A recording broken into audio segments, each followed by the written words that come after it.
takes a skill for you to clearly pass it to those that you're leading. It's a skill. And you've got to practice it, improve yourself on it, develop yourself in that score so that you can clearly share it with those that you're leading. But then for you to be able to clearly do it, there are three things that must characterize that vision.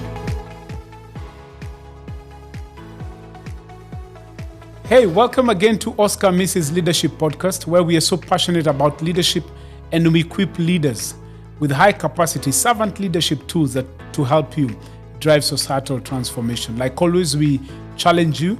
Join us every week. We dropped new content every week. And if it's impacting you, it's changing you, would you kindly subscribe to this YouTube channel and share with your friends, share with your colleagues, so that we can better leadership in our spaces. I'll challenge you, if you want even much more content, please visit Amazon. Get my latest leadership book, Seed It Out, How Great Leaders Become Great Leader Makers. See, last week, we finalized on part B of a conversation still on leadership that we are talking about. You do yourself a favor to watch part B. Don't just watch part B, watch part A.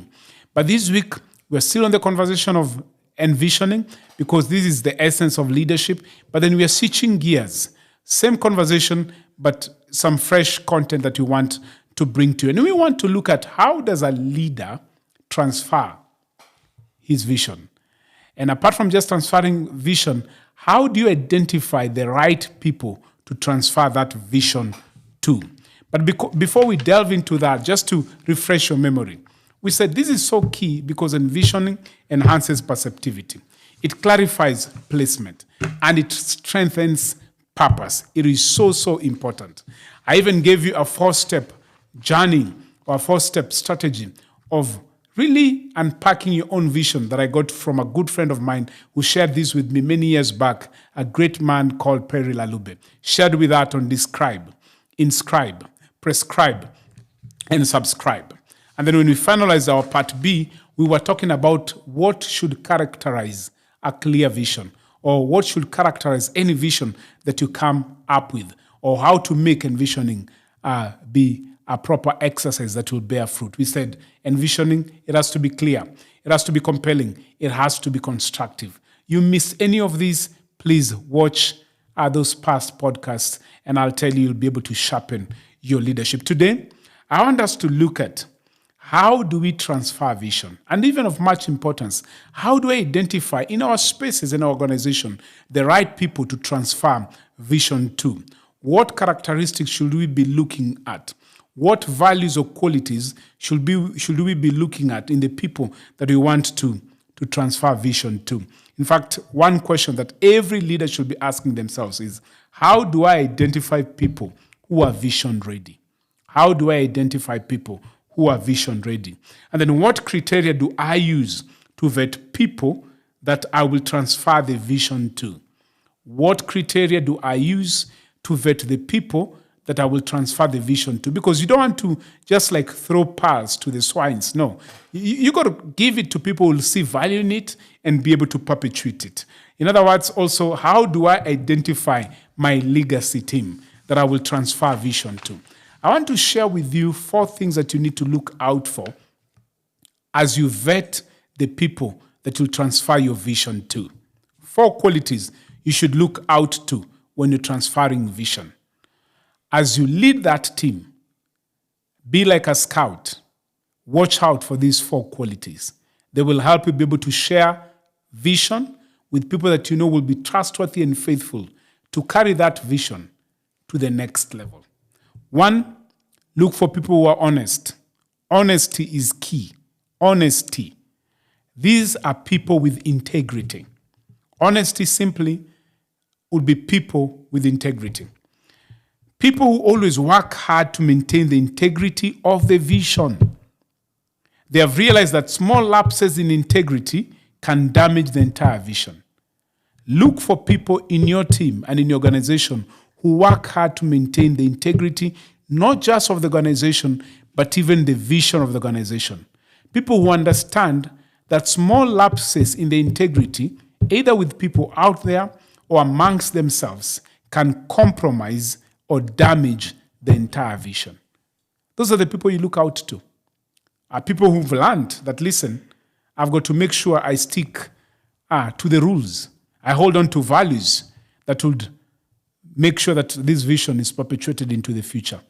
In fact, I normally say when you're hiring people, make sure that you know you can't train on character or integrity. So hire people who have integrity. I know it's going to take a long time for you to find that out, or rigorous exercise for you to pick out somebody with integrity, because it takes time for you to tell that out. But do as much as you can within your power. Do reference checks, ID checks, whatever that will be, to hire people with integrity, because you can train for skill, but you can't train integrity. Look for people who are honest, people who know, I will make sure that I hold or carry the vision with as much integrity as possible. People with good character. That's what you look out for. So check out for that. And this is it's very key here for you to understand that this is the first thing that you should look out for. Before anything else, is this person honest? Is this man, is this woman a man or a woman of integrity? Number two, not just honesty, look out for people with a hunger. People with a hunger. And these are people, I say, are people with a passion. It's a person of passion. You look for people with passion who have learned to take initiative and have an amazing self-drive.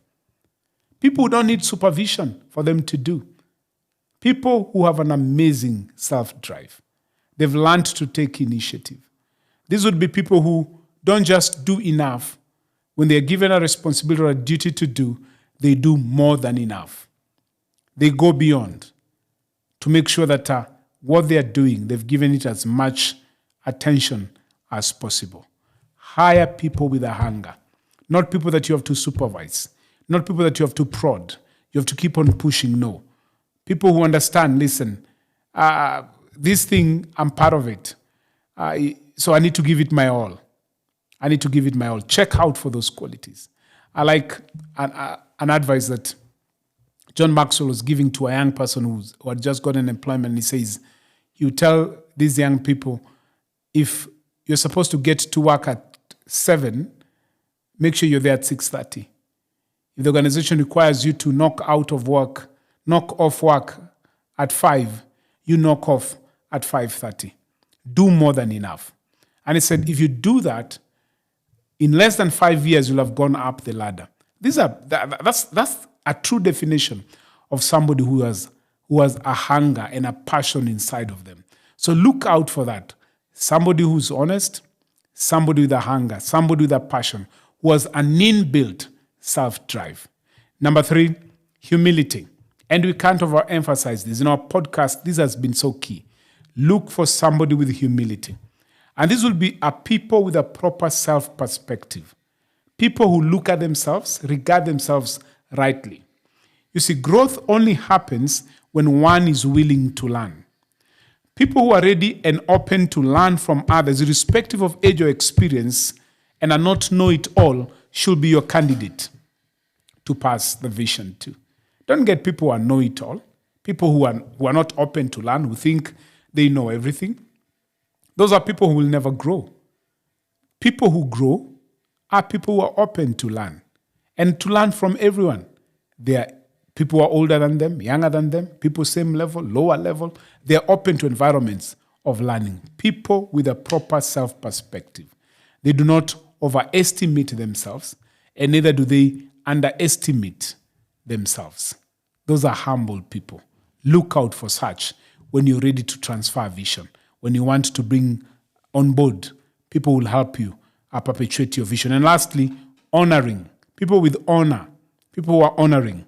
These are people who are people smart.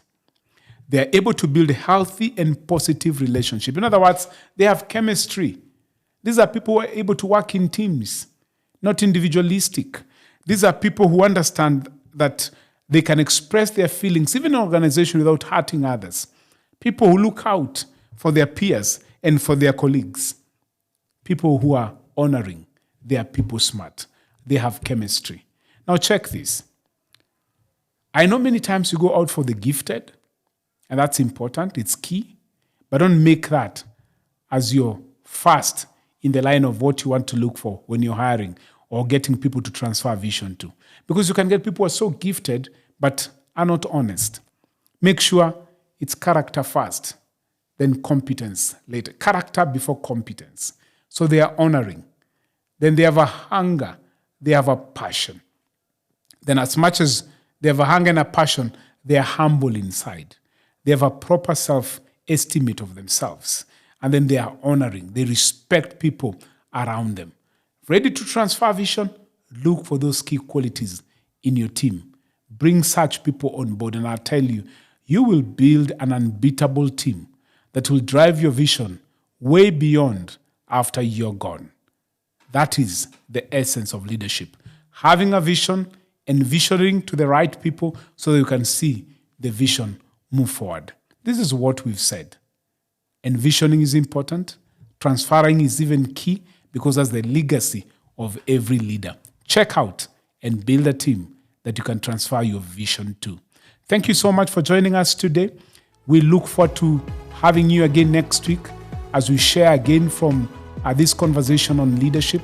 Again, let me remind you, if this is impacting you, this is building your capacity, please don't just like, please subscribe.